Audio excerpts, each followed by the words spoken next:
여기까지 오는 게 쉽지 않죠. 아침에 밥 먹으면서 싸우고 옷 입으면서 부딪히고, 혹시 부부가 계시면 이렇게 인사하면 좋겠어요. 여보, 내가 미안해. 예배 잘 드립시다. 인사하시기 바랍니다. 네. 별일 없는 것 같아도 별일이 있습니다. 네. 제가 지난주에 부부들 다툼이 있고 예배 드리는 게 쉽지 않다 했더니 누가 와서 딱 우리 집 얘기했어요. 아침에 뒤집어 싸우고 갈까 말까 했는데 이를 꼭 물고 왔다가 은혜를 받았다고. 목사님 어떻게 알고 하셨어요? 그러길래 매주 하는 얘기예요. 쉽지 않아요. 다 영적 싸움이 있고 부딪힘이 있습니다. 예배 가운데 모든 앙금을 쫙 내려놓으시고 말씀 속에서 다시 한번 은혜를 경험하기를 주의 이름으로 축복합니다. 말씀 봅니다. 마태복음 26장 26, 28절 함께 봉독하겠습니다. 그들이 먹을 때 예수께서 떡을 가지사 축복하시고 떼어 제자들에게 주시며 이르시되 받아서 먹으라, 이것은 내 몸이니라 하시고, 또 잔을 가지사 감사 기도하시고 그들에게 주시며 이르시되 너희가 다 이것을 마시라, 이것은 죄 사함을 얻게 하려고 많은 사람을 위하여 흘리는 바 나의 피 곧 언약의 피니라. 아멘. 예수님이 십자가 지시기 전에 제자들을 모아놓고 마지막 만찬을 하죠. 그 만찬을 하시면서 주님이 제자들에게 이제 이르신 말씀입니다. 떡을 떼시고 포도주를 나누시면서 먹으라, 이것은 내 몸이다. 이것을 마셔라, 이것은 죄 사함을 얻게 하려고 많은 사람을 위하여 흘리는 바 나의 피 곧 언약의 피니라. 이 말씀 이후로 십자가 지시고 나서 그 뒤에 초대 교인들은 만날 때마다 예배 드릴 때마다 성찬을 합니다. 이것을 기념하며 성찬을 해요. 그리고 중서에는 이것을 굉장히 중요한 요소로 여기고 이 성찬에 특별한 사람만 참여하게 합니다. 처음 교회 나온 사람 여기 참여를 못하고 특별히 일정한 믿음의 과정을 지나간 사람이 여기에 참여하게 합니다. 또 종교개혁 이후에도 보면은요, 그 퓨리탄들, 청교도들도 확실하게 회심이 있었던 사람, 그 사람들이 여기에 참여해서 주의 떡을 나누고 주의 잔을 나눈 일이 있습니다. 즉 현대 교회에서도 우리는 한 달에 한 번씩 이제 성찬이라고 하면서 거룩한 찬이다 이거죠. 성찬을 하면서 주님이 이렇게 우리들에게 남겨놓으신 것들을 우리가 새깁니다. 그러나 막상 많은 사람들이 이것이 도대체 무슨 의미인지에 대해서는 그냥 막연히 생각하고 지나가요. 오늘 이 말씀을 통해서 주님이 이렇게 마지막 때에 십자가 지시기 전에 성찬을 하시면서 이렇게 내 몸이다, 이것은 내 피다라고 말씀하신 이것이 얼마나 중요하길래 이것을 마지막으로 이렇게 이미지적으로 경험하게 하셨고, 또 교회적으로는 또 이것이 얼마나 중요하길래 매회 예배 드릴 때마다 지금은 한 달에 한 번 정도 이 성찬을 드리고 있는가. 오늘 말씀을 통해서 여러분들이 늘 익숙하게 들었던 말씀이지만 이 말씀을 통해 다시 한번 성찬의 의미, 나를 기념하라고 하셨던 그 기념의 의미를 다시 한번 새기시고 주님 앞에 바른 믿음의 기초를 놓으시기를 주의 이름으로 축복합니다. 먼저 첫 번째, 주님이 떡을 떼시면서 제자들에게 말씀하신 데 보면은 이것은 뭐라 그럽니까? 내 몸이다 그러죠. 떡이잖아요. 떡이 내 몸이라고 이야기합니다. 먼저 첫 번째, 내 몸이라는 말씀의 의미가 무엇인지를 보겠습니다. 이 내 몸이라는 것은 먼저 찢겨지시는 육체를 의미합니다. 떡을 떼는데 초대교회는 지금은 떡이라고 되어져 있지만 사실은 브레드, 빵입니다. 빵을 가지고 이렇게 제자들이 있으면 이것을 뜯는 것이에요. 이렇게 뜯는 것이에요. 그러면 일정한 모양이 아니라 뜯어지겠죠? 근데 주님이 여기에 뭐라고 언급을 하시냐면은 요한복음 6장에 보면 6장에 이제 예수님의 그 죽으심을 앞둔 주님의 그 몸과 피에 대한 언약 그 기록이 많이 나와 있습니다. 그 중에 6장 35절 말씀 한번 읽어보겠습니다. 예수께서 이르시되 나는 생명의 떡이니 결코 줄이지 아니할 터이요 나를 믿는 자는 영원히 목마르지 아니하리라. 내 몸을 먹으라 그랬습니다. 먹으면서 찢잖아요. 예수님의 몸은 그야말로 찢겨지셨습니다. 사람들에게 채찍을 맞으시고, 제가 한번 말씀드렸는데 그 채찍이라는 것이 단순한 채찍이 아니라 그 끝에 쇠고리가 달려있고 쇠붙이가 있어서 그것을 때리면은 몸 깊숙한 곳에 파고 들어가서 살갗들을 이렇게 찢어낸다고 말씀드렸어요. 심지어는 내장까지 파고 들어가서 내장 기관을 끄집어내는 그런 모습도 교회사 속에 기록이 되어져 있습니다. 그렇게 예수님의 몸은 찢겼습니다. 사람들에게 뺨을 맞으시고 또 못에 못자국을 손에 찍히시고 또 옆구리에 창에 찍히면서 그 온 몸이 찍히셨습니다. 그런데 이 찍히신 것을 몸을 먹으라 그랬잖아요. 먹는 게 무엇이냐? 나는 생명의 떡이니 나를 믿는 자는 이라고 얘기합니다. 즉 주님이 나를 위해서 찍히셨음을 내가 뭐 하는 거예요? 내가 믿는 게 먹는 것이에요. 예, 주님이 그렇게 고초를 당하시고 그 몸이 찢기시고 채찍을 맞으시고 뺨을 맞으신 그것이 나를 위한 생명의 몸이었음을 믿습니다입니다. 히브리서 10장 20절은 보다 분명하게 얘기합니다. 읽어보겠습니다. 우리는 예수님께서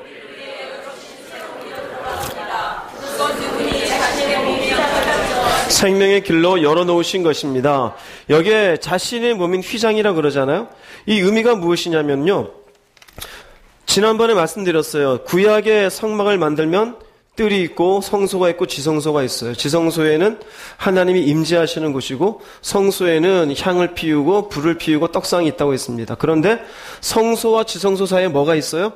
휘장이 있어서 지성소에 들어간 건 1년에 한 번 해요. 9월 1일 날 속죄일 때 여기에 한 번 들어가요. 이때 외에는 들어갈 수가 없어요. 성소는 날마다 들어갈 수 있지만 지성소는 1년에 한 번이에요. 그런데 그 중간에 휘장이 예수님이 십자가 지실 때 찢어지게 됩니다. 그런데 여기에 히브리서 10장에는 뭐라고 표현하느냐? 자신의 몸인 휘장을 찢었다 그래요. 예수님이 십자가에서 이 몸이 찢기시면서 생명의 길로, 누구에게로 가는 길일까요? 하나님에게로 가는 길입니다. 즉 성소와 지성소 사이에 가려져 있었던 휘장은 열리게 되어지고 1년에 한 번밖에 들어갈 수 없었지만 이제는 언제든지 주님을 만나며 교제하는 자로 우리를 만들어 주신 줄 믿습니다. 그것이 바로 무엇을 통해서 가능한 거냐? 예수님이 우리를 위해 열어놓으신 새로운 길이에요. 이 길을 위해서 예수님은 몸이 어떻게 되셨어요? 찢기시게 됐습니다. 이 몸이. 그래서 휘장이 아래에서 위로 쭉 찢어진 것처럼 마치 예수님도 이 땅에서 그 온몸이 고통 가운데 찢기신 것, 이것을 우리를 위해서 열어놓으신 것이라고 표현해 주는 것은 결국 이것을 믿는 자는 하나님께로 나아가는 자가 되었음을 깨달으시기 바랍니다. 그래서 요한복음 6장 51절 주님이 이렇게 표현하십니다. 읽어보겠습니다. 나는 하늘에서 내려온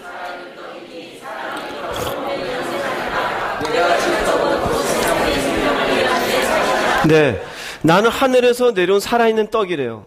살아있는. 근데 이 떡을 먹으면 어떻게 돼요? 영생하죠. 이 떡은 결국 예수님이 찢어진 육체를 믿는 것이에요. 그분의 찢기신 육체, 나를 위해서 대신 찢기시고 그리고 나서 하나님께로 나아갈 길을 열어놓으셨음을 내가 믿는 자는, 그 사람은 생명을 위한 길이 열려지게 되어집니다.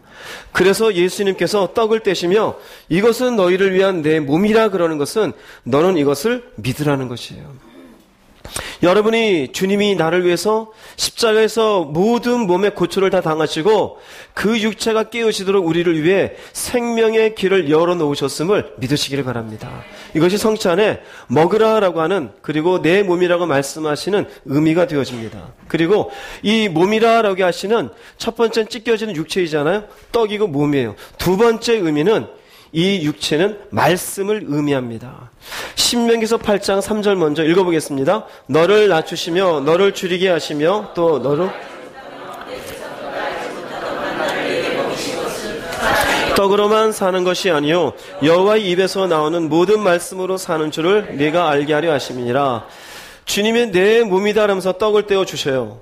이 떡의 의미는 다시 말씀드리면 구약의 신명기 8장에 의하면은 신명기서에 기록되어져 있는 것에 의하면 이스라엘 백성들은 40년간 광야 생활하면서 날마다 하나님이 주시는 만나를 먹었어요.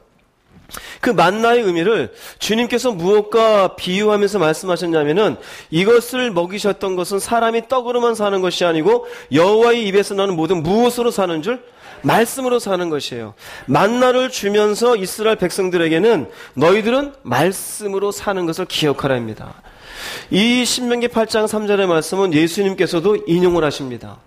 40일간 금식을 하시고 그리고 배고픈 가운데 계실 때 마귀 가서 유혹하죠. 이 돌들이 떡이 되게 해라. 그때 예수님 하신 말씀이 사람이 떡으로만 사는 것이 아니라 여호와 입에서 나오는 모든 말씀으로 산다. 그래서 만나는 말씀과 연관이 되어집니다. 하나님이 이 땅에 당신의 독생자를 말씀이 육신이 되어 이 땅에 보내셨습니다. 그 육신으로 이 땅에 오신 그분의 그 떡을 먹는 의미는 우리가 사는 것은 결국 주님의 말씀으로 사는 것을 의미하는 것입니다. 내가 예수 그리스도가 나를 위해 찢기신 몸을 믿어요. 그러나 그것을 믿는 것으로 그치지 아니하고 또한 나는 날마다 이스라엘 백성들이 광야에서 만나를 먹었듯이 무엇을 섭취할 수 있어야 될까요? 예, 말씀을 섭취할 수 있어야 됩니다. 요한복음 6장 49, 50절 읽어보겠습니다. 너희 조상들은 광야에서 만나를 먹었어도 사람으로 하여금 먹고 죽지 아니하게 하는 것이니라. 만나는 죽었어요. 만나를 먹었어도 결국 이들은 광야에서 죽었어요. 그러나 하늘에서 내려오는 떡, 사람으로 하여금 먹고 죽지 아니하게 하는 것, 이것은 결국 말씀입니다. 믿음은 무엇으로 옵니까? 믿음은 들음에서 옵니다. 들음은 무엇으로 말미암느니라? 그리스도의 말씀이에요. 말씀인데 그것은 그리스도의 말씀이에요. 말씀이 들려지지 않으면 믿음이 생길 수 없어요. 믿음이 있어야 믿음으로 통하여 내가 결국 주라고 고백할 수 있으며 생명의 길이 열리게 되어집니다. 아무리 내가 교리적으로 예수님 당신이 나를 위해서 몸이 찢기신 줄 믿습니다. 이것으로 끝나지 않아요. 주님이 나에게 주신 말씀을 내가 섭취하고 그것을 내 영혼의 양식으로 삼을 때 비로소 이 떡을 먹는 사람이 죽지 않고 살게 되는 줄로 믿습니다. 말씀이에요. 그래서 말씀을 가까이 하는 자는 하늘의 길이 가까워요. 그러나 말씀을 멀리하는 자는 늘상 이상하죠. 주일날에 와서는 아멘이 되는데 집에만 돌아가면 희한하게 모든 것들이 사라지는 것 같아요. 왜 그러느냐? 말씀을 내가 섭취하지 않아서 그래요. 여러분 가운데 물을 안 마시고 살 수 있는 사람이 있을까요? 없을 거예요. 물을 마시면 시원하다가 되잖아요. 우리의 영혼의 양식은, 물과 같은 우리의 양식은 바로 말씀인 줄로 믿으시기 바랍니다. 그래서 어느 순간 말씀을 듣거나 말씀을 보거나 할 때, 아, 이 말씀이 정말로 내게 필요한 말씀이구나 순간 물 마신 것 같은 시원함이 있지 않습니까? 우린 그런 것을 은혜라고 표현하잖아요. 그 은혜는 결국 내 영혼이 사는 것이에요. 그 말씀이 섭취되면서 마침내 내가 죽지 않는 걸음을 걷게 되는 것입니다. 요한복음 6장 58절 말씀 읽어보겠습니다. 이것은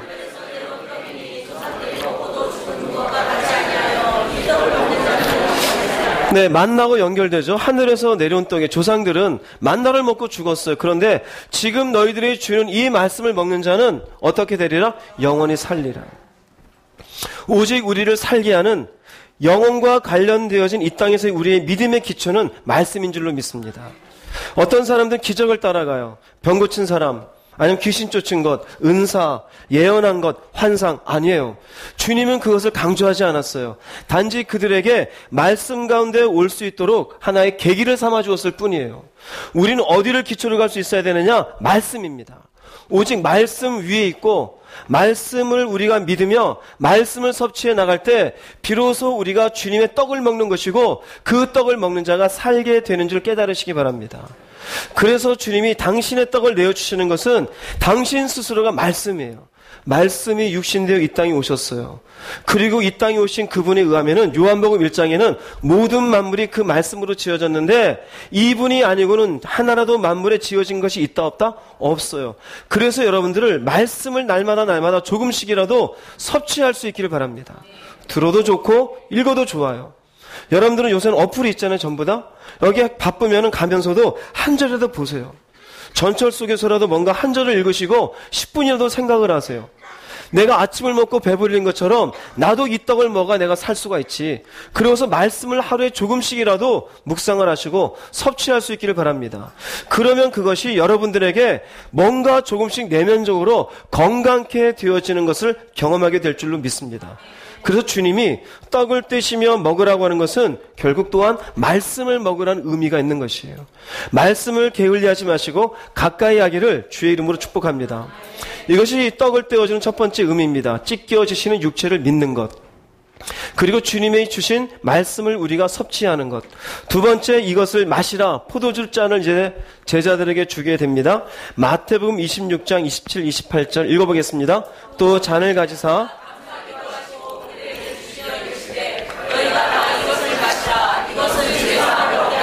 많은 사람을 위하여 흘리는 바 나의 피 곧 언약의 피니라. 잔을 가지사 감사기도 하시고 주십니다. 포도주를 따라서 포도주를 주시는 의미예요. 그런데 여기에는 주님이 직접 이것에 대한 의미를 부여해 주십니다. 이것은 이라고 얘기하면서 세 가지로 얘기합니다. 죄사함을 얻게 하는 것, 많은 사람을 위하는 것, 그리고 그것은 내가 흘리는 피인데 무슨 피라고 얘기합니까? 언약의 피라고 얘기합니다. 여기에도 이것을 마시라라고 하는 것은 주님이 흘리시는 피를 뭐 하라는 걸까요? 믿으라라는 것입니다. 믿으라라는 것이에요. 내가 너희를 위해서 흘리는 피를 믿으라는 거예요. 십자가 처형이 아주 무서운 이유는 모든 피를 쏟아내기 때문입니다. 위에 손에 못을 박고 아래에 다리에다 못을 박은 뒤에 이 사람이 죽었는지 안 죽었는지 피를 쏟으면서 죽었는지 안 죽었는지 확인하면서 나중에 옆구리까지 찌르면서 피가 쏟아지게 만들어요. 얼굴 혈색이 창백하게 되어지고 마지막 순간까지 고통 속에서 결국 죽음의 끝자락에서 탁 죽는 게 이게 십자가 되어져요. 고통의 최대한을 느끼면서 마지막내 모든 피를 쏟는 것 십자가입니다. 그래서 기록에 의하면은요, 그 십자가 처형이 난 곳에는 주변에 온 피가 흥건해돼서 이쪽은 건조한 지역이잖아요. 온 그 주변에 땅이 피로 흥건하게 되어져 있다라는 그런 기록이 있습니다. 그러니까 모든 피를 쏟는 것이에요. 이게 십자가 처형이에요. 예수님이 피를 흘리시기 전에 제자들에게 주시면서 내가 흘리는 피는 누구를 위해서 흘리는 피다? 너희를 위해서. 그래서 내가 피를 흘린 뒤에 의미를 알려주었잖아요. 이 의미가 사실임을 너희는 무엇해라? 믿으라입니다. 믿으라입니다. 그래서 우리가 피를 대할 때는 이 세 가지 의미를 우리 마음에 새기고 우리 속에 그런 믿음이 있는지를 살펴볼 수 있어야 됩니다. 먼저 하나는 죄사함을 얻게 하려고입니다. 죄사함을 얻게 하려고. 죄사함이 뭘까요? 그럼 죄를 사하려면은 내가 무엇임을 알 수 있어야 돼요? 죄인임을 알 수 있어야 돼요. 내가 몇 주 전에도 제가 말씀을 드렸는데 내가 죄인임을 안다는 것은 굉장히 어려운 일이에요. 저도 교회 다니면서 어려운 숙제 중에 하나였어요.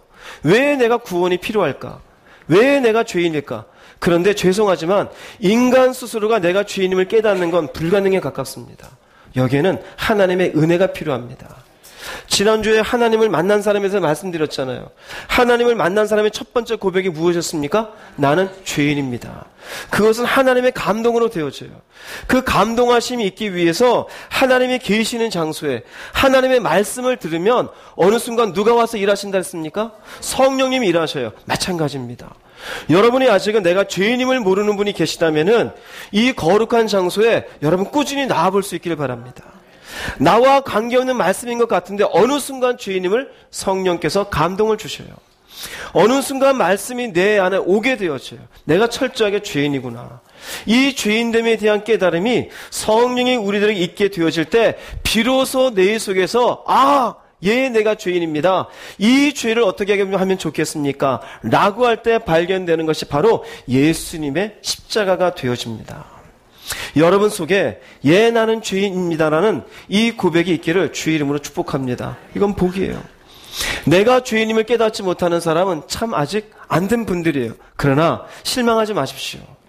시간에 대해 어느 순간인가 하나님이 여러분의 중심이 붙잡혀지는 그 어느 날 역사해 주실 줄로 믿습니다. 우리들의 자녀들을 키울 때도 마찬가지예요. 우리 속에 믿음이 있을 때 믿음을 넣어주면 얼마나 좋아요. 근데 믿음이 생기려면은 먼저 자기가 죄인인 것을 알 수 있어야 돼요. 근데 이 아이들, 이제 3학년, 4학년 된 아이들, 중학생 된 아이들이 자기가 죄인 되면 어떻게 할까요? 깨닫는 건 참 불가능에 가까워요. 그러나 그 아이들이 꾸준히 교회학교에 나오고 말씀을 듣는 어느 순간인가 예, 내가 죄인입니다라면서 선포하는 그날이 오게 되어져요. 그날을 위해서 부모는 부지런히 하나님의 말씀으로 양육하고 아직까지 부족하지만 그 아이를 참아주고 여전히 세상 가운데 즐겁게 놀고 싶어 하지만 그래도 하나님 앞에 중보하며 이 아이에게 일하실 하나님의 그날을 뒤에서 묵묵히 지켜봐야 됨을 깨달으시기 바랍니다. 우리 마음대로 할 수가 없어요. 어찌되었건 간에 그것을 깨닫게 되는 순간에 우리 속에 희망이 되어지는 것은 나의 죄를 위해서 죽으신 예수님이십니다. 히브리서 9장 22절 말씀 읽어보겠습니다. 율법에 따르면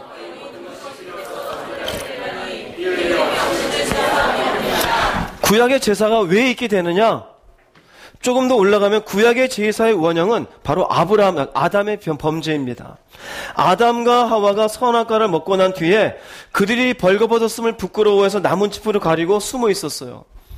나중에 하나님이 그들에게 짐승의 가죽으로 옷을 입히고 그리고는 그들로 하여금 열심히 소산을 그리고 땅의 저주를 이제는 살아가라 얘기하십니다. 그때 입혔던 가죽옷, 가죽이 필요하려면은 무엇이 있어야 될까요? 짐승의 희생이 있어야 돼요. 뭔가는 죽어야 돼요. 그때가 비로소 시작이 되어져요. 피로 인하여 죄를 씻게 되어지는 시작점. 그래서 구약의 모든 제사는 양의 피를 흘리든지 소의 피를 흘리든지 비둘기의 피를 흘리든지 피를 흘려야 돼요. 왜 피를 흘려야만 되느냐?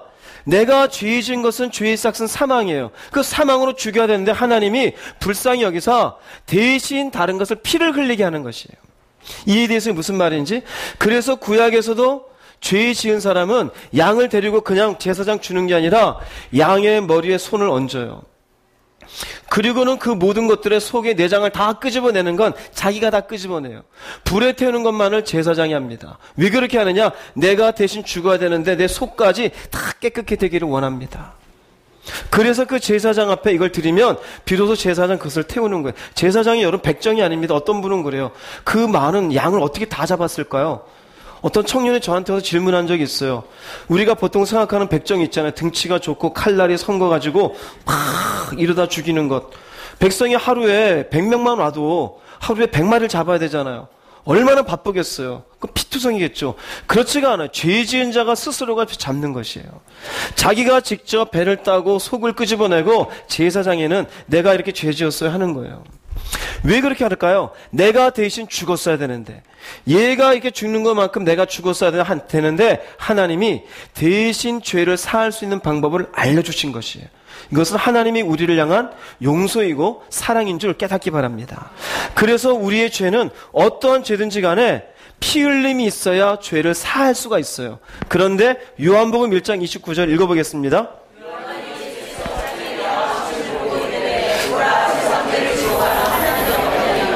세상 죄를 지고 가는 세상의 죄를 누가 감당할 수 있을까요?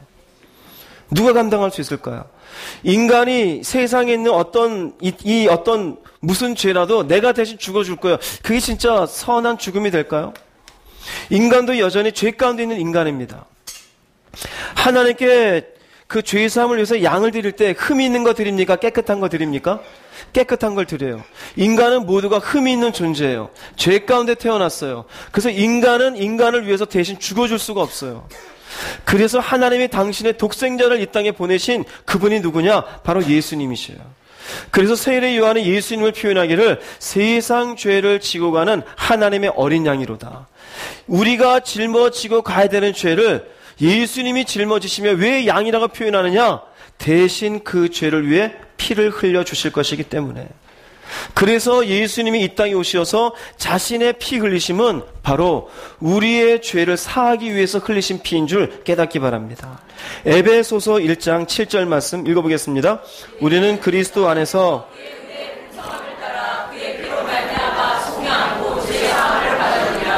우리는 성령을 받았어요. 우리의 죄값을 모두 그분이 치러주었어요. 그 죄값은 바로 죄사함을 받는 것이에요. 그런데 이것을 우리가 무엇으로 달라고 할 수 없잖아요. 돈 주고 구할 수 없는 거잖아요. 그래서 그분의 은혜의 풍성함을 따라 우리에게 주시는 것이에요. 예수의 피를 믿기만 하면 내 죄를 위해서 저분이 어린 양이 되셔서 대신 피 흘리시고 이제 나 같은 인간이 이것으로 인하여 죄의 사함을 얻게 되었다라는 고백을 할 수 있는 것은 바로 하나님의 독생자 예수 그리스도, 그분이 내 죄를 위해서 대신 죽어주셨기 때문입니다. 그래서 그의 피를 얻는 자마다, 믿는 자마다 얻게 되어진 첫 번째는 죄사함입니다. 할렐루야. 이 예수 그리스도를 믿게 된 것을 귀하게 여기시기 바랍니다. 은혜가 아니면 믿을 수가 없습니다. 그분이 감동 주지 않으면 우리 마음속에 깨달아질 수가 없습니다. 교회 다니는 사람들마다 날마다 예수 왜 이렇게 예수를 부르느냐? 예수님이 아니면 죄사함을 얻을 길이 없습니다. 그래서 내가 죄인임을 깨닫고 이 죄의 해결을 예수님이 해주신 것으로 인하여 예수님을 향한 고백도 하게 되어지고 찬양도 하게 되어지고 주를 위해 살겠다라고 말도 할 수 있게 되는 것, 바로 죄 사함의 은혜가 되어집니다. 이 은혜를 깨달으시기 바랍니다. 의외로 교회 가운데 보면은요, 내가 죄 사함 받았다는 사실을 믿지 못하는 사람들이 많아요. 여러분이 정말 알 수 있기를 바랍니다. 정말 주님이 나를 위해서 이렇게 그 귀하신 보배 피를 다 흘려주신 것, 나 같은 것이 무엇인데, 나라는 인생이 무엇인데 왜 나를 위해 피를 흘려주셨을까? 진지하게 한 번이라도 이것을 놓고 기도하시고 주께 감사하는 인생이 될 수 있기를 바랍니다. 그래서 비로소 우리가 성찬을 대할 때 그 성찬의 포도주가 내가 이로 인해서 죄사함을 얻게 되어졌다라는 믿음의 고백이요, 감격의 고백이 되어지는 것입니다. 두 번째 성찬을 주시면서 피를 흘리시는 두 번째 의미는 많은 사람을 위하여라고 얘기합니다.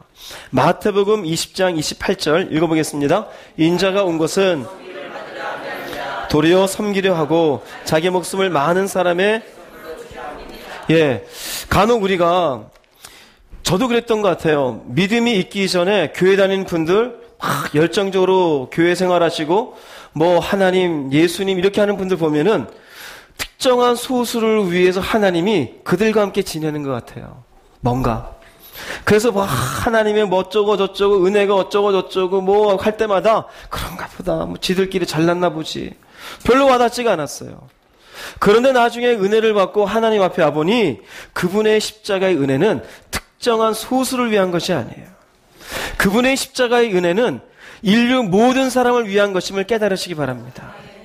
아직 믿어지지 않고 아직 불신한 가운데 있고 아직 예수가 뭔지 모르는 분들도 염려하지 마십시오. 어느 순간 당신을 위해서 죽으신 그 은혜가 나를 또한 포함된 죽음인 것을 깨닫게 될 줄 믿으시기 바랍니다. 소수를 위한 것이 아니에요. 믿음 없는 사람 편에서 봤을 때는 소수를 위한 것 같아요. 굉장히 똑바로 사는 사람, 저 사람이 뭔가 특별한 하나님의 은혜를 주신 사람, 아니요, 그렇지가 않습니다. 예수 그리스도 이 땅에 오신 것은 본인 스스로 말씀하셨습니다. 많은 사람을 위하여. 이 의미는 인류를 위해서 죽으신 것이고 이 땅에 있는 모든 인간을 위해서 죽어주신 것입니다. 요한일서 2장 2절 말씀 읽어보겠습니다. 그는 우리 죄를 위한 화목제물이니, 우리만 위할 뿐이 아니에요. 당시에 요한일서 쓸 때 우리는 유대인들, 당시에 구약적인 믿음을 가지고 있는 사람들, 그리고 소수의 주변의 이방인들. 근데 온 세상의 죄라는 것은 듣도 보도 못하고 알지도 못하는 저쪽에 대한민국에 있는 사람도 포함되는 거예요. 영국에 있는 사람도 포함되는 거예요. 아메리카에 있는 사람도 포함되는 거예요. 그 당시에 요한 일서를 쓸 때 이 온 세상에 대한민국이라는 사람을 알겠습니까? 모르겠습니까? 모르죠. 이 은혜로 인해 우리도 지금 예수로 인하여 하나님께 나아가게 된 줄로 믿습니다. 그래서 예수 그리스도의 피는 당시의 기독교인들만을 위하는 것이 아니에요. 지금의 우리를 위해서도 모든 죄를 사하여 주셨을 뿐 아니라 오는 세대의 모든 사람들의 죄까지도 주님은 대신 모든 죄를 사하여 주시는 은혜가 있는 줄 깨달으시기 바랍니다. 그러니 혹시라도 여러분 마음 가운데 나 같은 사람은 아닐 거야, 뭔 죄를 위해서 나 때문에 죽었을까, 그 마음은 내려놓으시기 바랍니다. 어느 순간인가 이 많은 사람을 위하여 포함된 이 속에 나도 포함되어도 있다라는 놀라운 은혜를 경험케 될 줄로 믿습니다. 그 다음에 세 번째 주님이 하신 말씀은 나의 피, 곧 언약의 피라고 얘기합니다. 누가복음 22장 20절은 여기에 이렇게 표현합니다. 읽어보겠습니다. 이르시되 이자는, 마태복음에서는 나의 피, 언약의 피라 그러는데 누가복음 22장에서는 여기에 새 언약이라고 이야기합니다. 그 새 언약이면은 과거에 언약이 있었어요, 없었어요? 과거에 언약이 있었다라는 것이에요. 한번 말씀을 볼게요. 출애굽기 24장 6절 8절 말씀 읽어보겠습니다. 모세가 피를 가지고 받은 언약서를 가져다가 백성에게 낭독하여 듣게 하니 그들이 이르되 여호와의 모든 말씀을 우리가 준행하리이다. 모세가 그 피를 가지고 백성에게 뿌리며 이르되 이는 여호와께서 이 모든 말씀에 대하여, 신학적으로는 이것을 신의 산 언약이라 그럽니다. 이스라엘 백성과 시내산에서 하나님과 언약을 맺게 되어져요. 그때 십계명을 받게 되어지고 십계명 이외에 다른 여러 가지 율례, 법도들을 받게 되어집니다. 그 법도를 받고서 그것이 여기 있는 언약서가 되어져요. 언약서를 가져다가 백성에 낭독합니다. 여기에 피도 나오죠. 이 피도 언약을 위한 피가 되어집니다. 그 당시에 소를 잡아가지고 소피를 가지고 이제 하나님과 우리 사이에 이 언약서를 놓고 이제 당신은 우리의 하나님이 되고 우리는 당신의 백성이 되었음을 이것으로 언약을 하겠습니다. 언약이 되어져요. 그래서 이렇게 언약을 하면서 이는 여호와께서 이 모든 말씀에 대하여 너희와 세우신 언약의 피니라. 여기에 이들이 뭐라냐면 여호와의 모든 말씀 우리가 뭐하리이다? 언약서를 가지고 왔잖아요. 즉 하나님의 말씀이 있고 피를 뿌렸고 그리고는 언약을 하는 겁니다. 우리가 열심히 지킬게요. 이 열심히 지키는 것에 의해서 당신은 우리 하나님이 되고 우린 당신의 백성이 될게요. 그래서 피를 뿌리고 언약을 맺었어요. 근데 이 말씀대로 살아요, 안 살아요? 안 사는 거예요. 백성들이 안 사는 거예요. 하나님을 사랑하라는데 자꾸 바알에게 가요. 우상을 세우지 말라는데 우상을 만들어요. 자기들끼리 살인이 있어요. 거짓이 있어요. 음란의 행위들이 있어요. 하나님 먹지 말라는 거 먹고 있어요. 하나님이 그것을 놓고 한탄하시죠. 그래서 이스라엘 백성들의 그 역사서를 쭉 보면은 열왕기상하, 역대상하 이런 것들을 쭉 보면은 늘상 하나님이 말씀하신 것은 한 가지입니다. 내가 너희들에게 준 말씀 들어라. 그럼 왜 안 듣고 있느냐? 선지자를 보내요. 선지자가 또 얘기합니다. 하나님이 돌아오라고 한다. 돌아오라. 그러면 산다. 근데 돌아와요? 안 돌아와요? 안 돌아와요. 심지어 예레미야 시대 때 하나님 앞으로 돌아와라. 여기 말씀 있지 않느냐? 안 돌아와요. 그래서 결국 나라가 망하게 되어져요. 북쪽도 망하고 남쪽도 망해요. 남쪽도 망해가지고 어디로 가느냐? 포로가 되어져가지고 결국 바벨론의 포로 신세가 되어져요. 포로 신세가 될 것을 하나님 알았을까요? 몰랐을까요? 아셨잖아요. 준비했잖아요. 하나님이 얘기합니다. 너희들이 계속해서 왜 이렇게 안 돌아오느냐? 답답하신 것이에요. 말씀을 어기면 그분과 우리 사이의 언약이 어떻게 되는 거예요? 깨지는 거예요. 근데 이스라엘 백성들이 지키질 않아요. 그래서 예레미야 시대 때 예레미야를 통해서 새 언약을 예언을 하십니다. 예레미야서 31장 31, 32절 읽어보겠습니다. 여호와의 말씀이니라.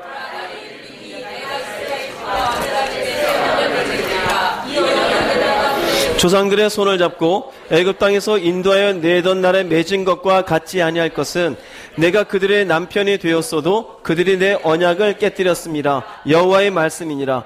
새 언약을 준비하신대요. 이유는 뭐냐? 그들이 내 언약을 어떻게 했기 때문이다? 깨뜨렸기 때문이에요. 말씀을 놓고서 하나님의 백성이 되고 하나님은 그들의 하나님이 되기로 했는데 이걸 깨뜨렸어요. 그래서 하나님 뭐라 그러시느냐? 이제 과거의 언약을 너희들이 지키지 못하니 새 언약을 내가 너희들에게 맺을 것이다. 이전의 언약과는 다른 것이다. 그리고 와서 새 언약을 선포하신 분이 바로 예수님이 되신 것이에요. 예수님이 스스로 말씀하신 것이 이것이 새 언약이다. 내 피로 세우는 새 언약이다. 즉 예수님의 흘리신 십자가의 피가 이제 이 피를 통한 모든 인류에게 당신은 우리의 하나님이 되고 우리는 당신의 백성이 되는 중요한 언약이 되었음을 믿으시기 바랍니다. 구약의 언약은 이스라엘 백성들, 유대인들에게만 해당되는 것이었어요. 새 언약은 모든 인류에게 해당이 되어집니다.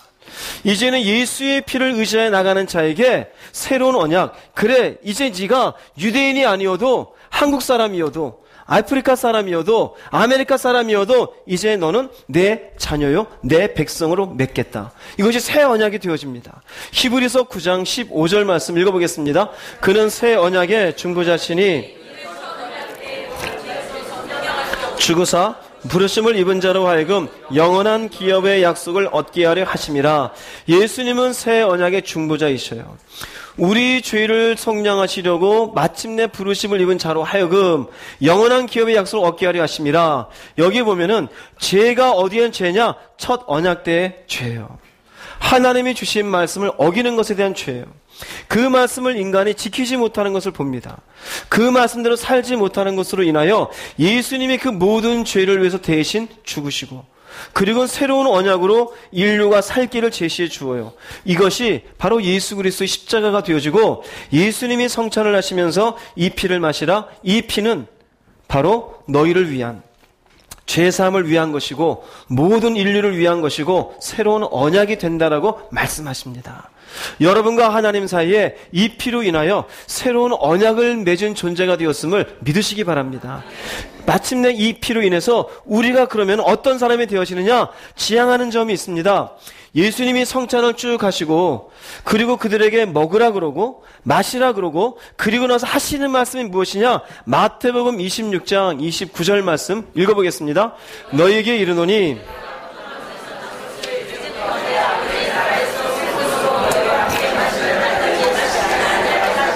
자 보세요. 그 전까지 마셔라 그리고 먹어라 피에 대해서 그리고 예수님이 찢기시는 육체에 대해서 말씀에 대해서 알려줍니다. 이것을 믿어야 된다. 그런데 그 뒤에 하시는 말씀은 내가 포도나무에서 난 것을 이제부터 내 아버지의 나라에서 새 것으로 너희와 함께 마시는 날까지 마시지 아니하리라. 여기서 무엇을 표현하겠느냐? 아버지의 나라입니다. 이 말씀에서 예수님이 주시는 두 가지 의미가 있습니다. 하나는 하나님의 나라를 얘기하고 있어요. 예수님이 십자가에서 몸이 찢기시고 예수님이 그곳에서 피를 흘리시며 이것을 성찬으로 제정하시면서 이들에게 알려주시고 싶은 메시지는 바로 하나님의 나라예요. 하나님의 나라는 장소를 얘기합니다. 이 장소는 지금의 우리가 살고 있는 이 세상의 장소와는 다른 장소입니다. 여러분 이것이 희망인 줄로 믿으시기 바랍니다. 우리는 이 땅에서 어쩔 수 없이 이 몸으로 죄의 일 가운데 연루될 수밖에 없고 먹어야 되고 입어야 되고 사람과 다퉈야 되고 갈등이 있어요. 여기는 다른 곳이에요. 예수님이 이 땅에 오셔서 우리로 하여금 바라보게 하시는 것은 바로 하나님의 나라를 보게 하셔요. 그런데 이곳에 누가 있게 되어집니까? 너희와 함께 있게 되어져요. 이 너희는 누구일까요? 예수의 피를 믿는 사람, 예수님의 찢기신 살을 믿는 사람, 그분의 말씀을 귀하게 여기며 섭취하고 있는 사람. 여기는 너희와 함께라는 것은 우리에게 초청을 의미합니다. 예수 믿는 사람에게 가져야 될 가장 중요한 방향은 이 땅이 아니에요. 하나님의 나라입니다. 우리에게 가장 중요한 기쁨이 되어지는 것은 그 하나님의 나라에 우리가 살 수 있게 되어지는 초청장을 받았음을 믿으시기 바랍니다. 그것이 우리에게 희망이 되어지는 것이에요. 인생은 언젠가는 끝나게 되어져 있습니다. 가지고 있는 것들은 언젠간 다 사라지게 되어져 있어요. 이 땅에 있는 것들에 영원한 것이 어디 있습니까? 권력이 영원합니까? 건강이 영원합니까? 옷을 새롭게 사봤자 그것도 1년 지나면 옛날 옷이 되어져요. 아이도 이제 태어나서 깐나는 게 때는 이쁘다 그러지만 결국 이 아이도 세월 지나면 할아버지가 되든지 할머니가 되어져요. 육체는 결국 쇠하게 되어져요. 언젠간 이 세상의 모든 것들은 우리는 다 두고 떠나게 되어져 있습니다. 예수님이 우리에게 주시는 희망은 이 땅과 다른 하나님의 나라가 있는데 나의 살을 먹고 나의 피를 먹는 자는 이 하나님의 나라에 함께 있을 것이라는 말씀이에요. 할렐루야. 우리가 흔히 교회에서 이야기하는 열심히 교회 다녀라, 만사형통하리라. 아니요, 그렇지가 않아요. 교회의 핵심 메시지는 이 땅에서 잘 된다가 아닙니다.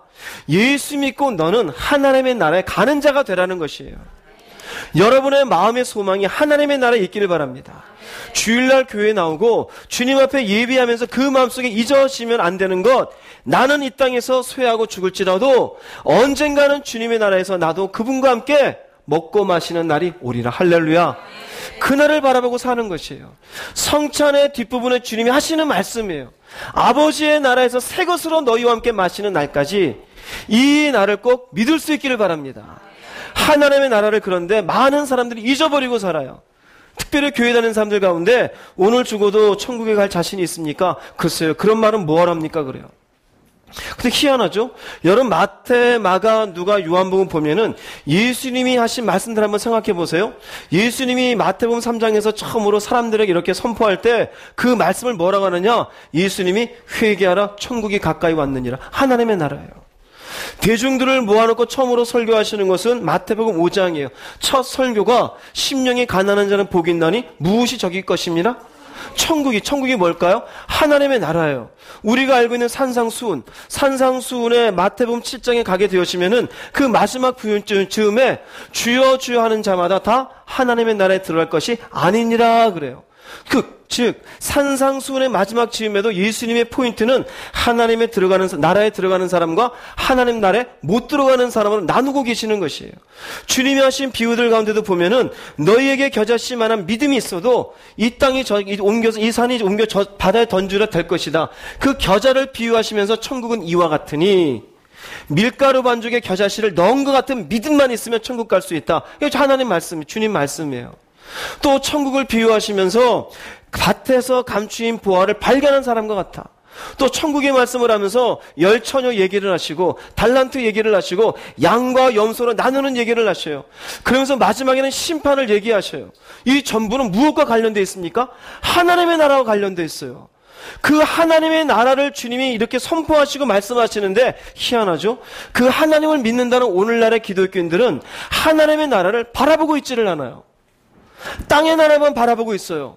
이 땅에서 먹는 문제, 이 땅에서 권력을 쥐는 것, 이 땅에서 잘 사는 것, 이 땅에서 체면 세우는 것, 이 땅에서 어떻게 유지하는가, 편하게 사느냐 불편하게 사느냐. 그리고 막상 본인 속에는 하나님의 나라에 대한 소망이 없어요. 근데 보십시오. 주님이 성찬을 나누시면서 왜 피를 흘렸는지, 왜 살을 찢으셨는지 그 분명한 목표는 아버지의 나라에서 새 것으로 너희와 함께 마시는 날이에요. 이 너희는 그 피를 믿는 자요, 그 살의 찢김을 믿는 사람이면 믿으시기 바랍니다. 여러분 속에 하나님의 나라에 대한 소망을 잃어버리면 죄송하지만 여러분 정상적인 기독교인이 아니에요. 여러분 속에 죽음 이후에 하나님이 예비하신 그 나라에 대한 희망이 없다라면은 죄송합니다. 여러분의 죽음 뒤에 지옥이 기다릴 수도 있습니다. 똑바로 된 길을 갈 수 있기를 바랍니다. 우린 자꾸 잊어버립니다. 왜 예배 드리고 왜 예수님을 믿고 왜 교회에 나온 줄 잊어버려요. 예배를 뭐하러 드려요? 이런 예배들을 통해서 똑바로게 내가 하나님의 나라에 그분과 함께 있을 그날을 준비하기 위해서 예배 드리는 것이에요. 왜 우리가 예수 합니까? 그 예수님 때문에 그 하나님 나라에 가는 것이에요. 우리가 이것을 잊어버리면 우리가 도대체 어떤 마음을 가지고 살아가야 되는 겁니까? 여러분 속에 하나님의 나라가 있기를 바랍니다. 이곳으로 초청하는 이 초청장을 받으시고 이 너희라는 단어 속에 저도 그곳에 있겠습니다. 그날에 저도 주님과 함께 마시는 날을 저도 한번 경험해 보겠습니다. 이 믿음을 가지고 가기를 주의 이름으로 축복합니다. 네 번째 볼 것은 이런 하나님의 나라를 알게 하시고 그곳에 우리를 초청하십니다. 그러면 우리에게 중요한 것, 이제 내가 그것을 다 믿어요. 주님의 먹으라 하는 그 몸이 주님의 찢기신 살인 줄 믿고, 그리고 그분이 마시자 하신 그 잔이 내 죄를 위해서 많은 사람이 흘리신 새로운 언약임을 내가 믿어요. 감사합니다. 그러면 이걸 도대체 내가 어떻게 해야 되는 것인가? 예수님이 하신 말씀 가운데 보면은 이 성찬을 뭐라고 말씀하시냐면은 누가복음 22장 19절 말씀에 읽어보겠습니다. 이것은 너희를 위하여 이것을 기념하라라고 합니다. 기념하라는 것은 remember입니다. 기억하라입니다. 예수님이 십자가 지시면서 기억하라라고 하는 것을 왜 말씀하실까요? 중요하니까요. 예수님이 사복음서 다 통틀어서 이것을 기념하라라고 하는 것은 이 부분밖에 없습니다. 즉 다시 말씀드리면 예수님이 가장 중요하게 여기시는 것이 이 십자가의 피의 흘리심과 찢기심을 결단코 있는 자가 되어서는 안 된다는 얘기예요. 심령이 가난한 게 뭔지 몰라도 돼요. 이웃에게 어떻게 해야 되는지 몰라도 돼요. 내가 어떻게 주를 섬기는지 몰라도 돼요. 중요한 건 나를 위해서 십자가 지시고 피 흘리신 그분을 향한 이 십자가의 은혜가 결단코 그 안에서 사라져서는 안 된다는 얘기예요. 나중에 초대교회 그리고 고린도 교회를 향해서 보면은 고린도전서 11장 24, 25절 읽어보겠습니다. 축사하시고 떼어 이르시되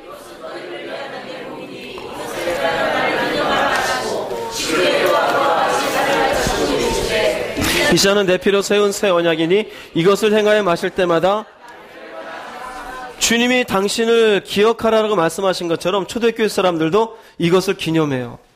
그래서 우리가 사도행전 2장 같은 곳에 보면은 그 성도들이 모여서 은혜를 받은 뒤에 떡을 떼고 기도에 힘쓰니라 나오죠. 그 떡을 떼는 건 성찬을 의미하는 것이에요.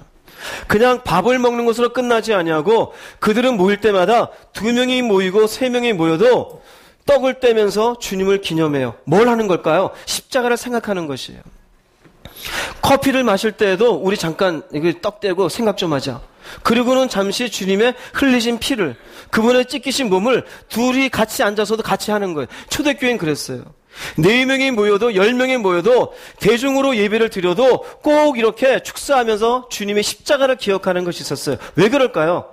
우리 뭐 하지 말자? 잊어버리지 말자예요. 잊어버리지 말자예요. 그분이 왜 죽으셨는지, 왜 살을 찢으셨는지, 왜 피를 흘렸는지 잊어버리지 말자예요. 십자가를 기억하며 사는 사람이 되자. 그분의 죽으심을 마음에 새기고 사는 사람이 되자. 우리 마음에 십자가를 놓치면 끝나지 아니하냐. 기억하라 했으니 우리 기억하자. 현대식으로 얘기하면 김 집사 혹시 십자가 놓친 거 아니야? 우리 다시 한번 잔 나눠보자. 이 권사님 우리 혹시 십자가 잊지 않았을까요? 우리 한번 다시 떡 떼고 빵 먹으면 생각해 봅시다. 그것이 늘 있었던 것이 초대 교인들의 모습이었습니다. 그러면 오늘날 이러한 것들이 우리에게도 이어져야 되지 않겠습니까? 우리 신앙에도 중요한 것이 바로 십자가입니다. 만약 여러분들이 교회를 100년 다녀도 내 마음속에 주의 십자가가 없다라면은 그 사람은 100년 다닌 것 헛것이 되는 사람이에요.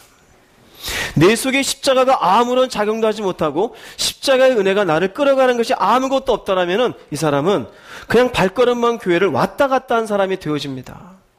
교리적으로만 머릿속에 하나님은 살아계시고 하나님이 나와 함께 계시고 그분이 나를 도와주시고 이건 의미가 없는 것이에요. 여러분 우리의 신앙이 100년이 아니라 1000년이 되어도 시작되어지는 신앙의 핵심은 바로 십자가가 되어지고 마지막까지 죽는 순간에도 우리 속에 감사해야 될 내용은 바로 나를 위해 죽으신 예수 그리스도인 줄로 믿습니다. 이 십자가요. 즉 이렇게 기념하라는 것은 그 십자가의 은혜를 내 속에 새기고 이것을 중심으로 한 삶을 어떻게 하라는 겁니까? 살아가라는 얘기예요. 살아가라는 얘기예요. 이렇게 십자가를 가슴에 새기고 살아가는 십자가의 신앙을 가장 단적으로 잘 보여주는 말씀이 있습니다. 갈라디아서 2장 20절 말씀 읽어보겠습니다. 내가 그리스도와 함께 그리스도께서 사시는 것이라 이제 내가 육체 가운데 사는 것은 나를 위하여 자기 자신을 버리신 하나님의 아들을 믿는 믿음 안에서 사는 것이라. 이 말씀 여러분들 많이 보셨을 것이에요. 이 말씀을 편하게 두 가지로 해석해 드릴게요. 뭐냐면은요, 하나는 내 안에 그리스도께서 사는 사람이 되는 것이에요. 이 십자가의 사람이에요. 내 안에 주님이 살아요. 이 의미는 우리는 항상 내 안에 내가 있어서 내가 하고 싶은 대로 알잖아요. 흔히 말하기를 내 인생은 내 거잖아요. 내 생각도 내 거고 내 감정도 내 거고 내 돈도 내 거고 내 자식은 내 자식이잖아요. 그런데 주님이 내 안에 사신다는 것은 내 삶의 주도권을 누가 갖고 계신 거예요? 주님이 갖고 계신 거예요. 나는 죽었어요. 내가 원래 있던 감정, 내가 원래 가지던 생각, 내가 원래 좋게 여기던 것, 이것은 내려놨어요. 이제 뭐가 있느냐? 주님이 원하시는, 주님이 기뻐하시는, 주님이 바라시는. 하나님께서 어떻게 영광을 받으실까? 내가 뭔가를 하려다도 내 속에 주님이랑 어떻게 하실까? 내가 뭔가를 취하려다가도 이 취하려 할 때 이것이 주님이 좋아하시는 것일까? 내 안에는 모든 것들의 결정권을 누구한테 내어드려요? 네, 주님께 내어드려요. 이 사람이 바로 주님을 기념하고 사는 사람이에요. 두 번째는 내가 이제 사는 사람은 믿음 안에서 사는 사람이에요. 나를 위해서 자기 자신을 버리신 하나님의 아들을 믿는 믿음 안에서 사는 것이다. 믿음 안에서 사는 것이 바로 십자가의 은혜를 마음에 품고 사는 사람의 정체성이에요. 우리 흔히 얘기하잖아요. 오직 의인은 무엇으로 말미암아 살리라? 믿음으로 말미암아 살리라. 그 믿음이라고 하는 것에 가장 핵심되는 내가 믿음으로 결정하는 그 결정의 동기가 무엇이냐? 나를 위해서 자기 자신을 버리신 하나님의 아들이에요. 할렐루야. 내가 왜 이것을 결정해야 되느냐? 나를 위해서 예수님이 죽으셨으니까. 내가 왜 이렇게 손해봐야 되느냐? 주님도 손해보고 사셨으니까. 내가 왜 이걸 참아야 되느냐? 주님도 그렇게 참으셨으니까. 그래서 믿음 안에 사는 것은 내가 믿음으로 결정하는 거예요. 주님이 나한테 베푸신 은혜를 생각하며 내가 결정하는 거예요. 하지 말아야지, 가야지, 취해야지, 말아야지. 결국 이것이 있는 사람이 예수 믿는 사람이요, 주님의 십자가를 가슴에 품고 사는 사람이에요. 근데 오늘날 기독교인들이 왜 개독교인이 돼 있느냐? 주도권이 누구한테 있어요? 자기한테 있어요. 이 사람의 정체성이 믿음 안에서 사는 사람입니까? 그렇지가 않아요. 정욕적으로 살고, 물질적으로 살고, 자기 똑똑한 이성적으로 살고, 세상에 이런저런 재미에 빼앗겨 살아요. 그러니 이 사람들이 몸만 교회에 왔다 갔다 하면 세상 사람도 아는 것이에요. 저것도 예수 믿는다고. 그 사람 속에서는 더 영적으로 들여다보면은 그 안에 십자가가 없어요. 주님의 죽으심을 기념하는 것이 없는 사람이에요. 뭐만 있느냐? 형식만 있어요. 입으로는 누군지 다 인정할 수 있잖아요. 여러분, 주님이 여러분 안에서 사는 사람이 되시기 바랍니다.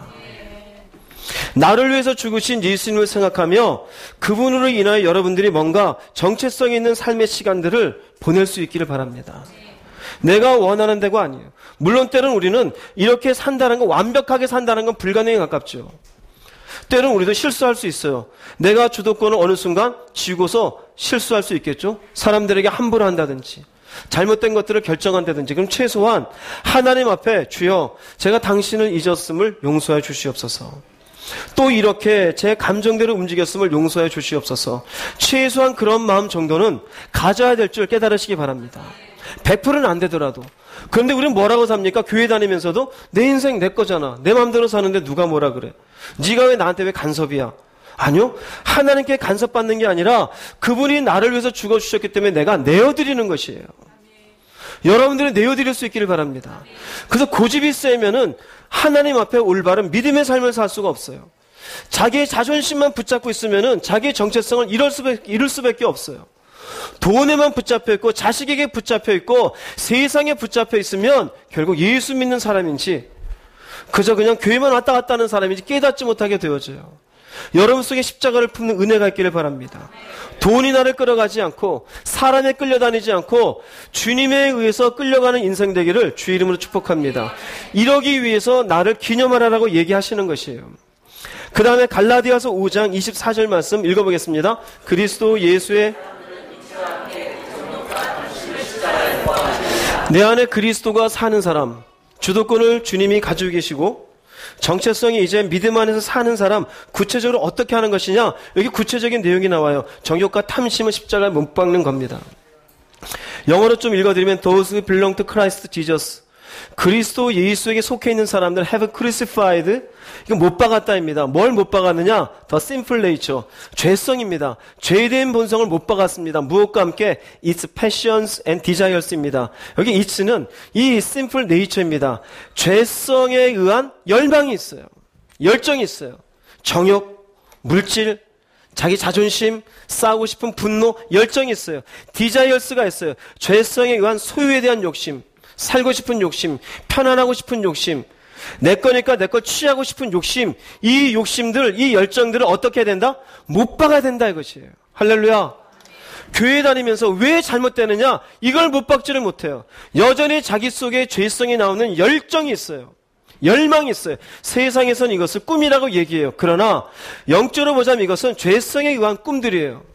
내 인생이 되어서는 안 돼요. 하나님의 인생이 되시기를 바랍니다. 내가 하고 싶은 대로 사는 것이 아니라 하나님이 기뻐하시는 것을 위해서 내어드릴 수 있기를 바랍니다. 내 죄성대로 내가 하고 싶은 대로, 내 죄성 속에 바라는 대로 난 편하게 살래. 나는 저거 가지고 말 거야. 나는 이런 인생이 될 거야. 그런 것들이 결국 다른 사람과 갈등이 생기게 되어지고 싸움이 되게 되고 분노하게 되어지고 사내 안사내가 되어진 이유는 전부 죄성에 의한 열정과 욕망들입니다. 여러분 속에 이것이 못 박아질 수 있기를 바랍니다. 이것이 못 박아질 때 비로소 예수 그리스도가 우리 안에서 주도권을 쥐고 있게 되어지고 마침내 믿음 안에서 내가 바라는 것이 아니라 그분이 바라시는 것을 위해서 결정하며 내어드리는 인생이 되는 줄로 믿습니다. 히브리서 12장 2절 말씀 읽어보겠습니다. 믿음의 주요 십자가를 참으사 부끄러움을 개의치 아니하시더니 하나님 보좌 우편에. 여기 말씀은 우리의 삶이 십자가를 붙잡고 살지만 힘들 때가 있잖아요. 그때 뭘 보냐? 예수님을 바라보자 이거예요. 예수님이 어떻게 하셨는지, 예수님이 그곳에서 내 죄를 사하시고 새로운 언약을 맺어주시기 위해서 그분이 당하신 내용들을 생각해보라 이거예요. 부끄러움을 당하셨어요. 그러니 우리가 자존심이 상했다고 뭐라 그러는 것 할 말이 있어요 없어요? 할 말이 없는 것이에요. 그분 가난함 가운데 인생을 사셨어요. 그러니 우리가 가난함 속에 있다고 하나님 왜 나는 부자 안 만들어줍니까? 말이 돼야 안 돼요? 말이 되지 않는 것이에요. 예수님은 죄가 없는데 억울하게 죄의 지목을 받고 십자가 못 박히셨어요. 우리가 때로는 다른 사람들이 나를 오해하고 뭐라 그럴 때 멱살을 잡고 분노하며 싸우면 되겠습니까? 안 맞는 거예요. 손해를 보더라도 예수님 생각하고, 비록 사람들이 나를 알아주지 않더라도 예수님을 생각하며, 이것이 결국 주님이 내 안에서 주도권을 쥐며 마침내 내가 믿음 안에서 살아가는 자의 모습으로 살아가는 모습이에요. 예수님을 바라보는 여러분 되시기 바랍니다. 자기를 바라보지 마세요. 그 예수를 바라볼 때 손해가 있어요. 참는 게 있어요. 견디는 게 있어요. 나눠주는 게 있어요. 이해해주는 게 있어요. 이런 것들이 여러분들의 삶 속에 이어질 때 이 사람이 예수님의 흘리신 피와 찢기신 몸을 생각하며 그것을 마음에 품고 살아가는 기념하는 인생인 줄로 믿습니다. 그렇지 않게 되어지면 빌립보서 3장 18절 말씀 읽어보겠습니다. 내가 여러 번 너희에게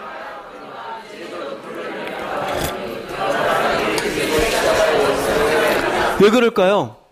왜 이렇게 원수로 살아갈까요? 그리스도의 십자가를 놓치고 사는 거예요. 자기의 감정에 격해가지고 이 땅의 재미거리에 마음이 뺏기고 자기의 논리를 따라가지고 십자가가 내게 요구하시는 내 정욕을 끊어내고 내가 그분 안에서 어떤 인생이 된지는 생각하지 아니하고 여전히 이 땅만을 바라보고 살아가는 그 사람이 결국 십자가의 원수가 되어져요.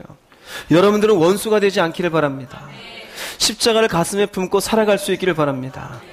세상에서 나를 어떻게 인정해 주느냐, 그건 중요한 것이 아니에요. 사람들이 나를 어떻게 바라보느냐, 그게 중요한 게 아니에요. 지금 내 감정, 우리가 살다 보면 우리의 감정이 때로는 격할 때도 있어요.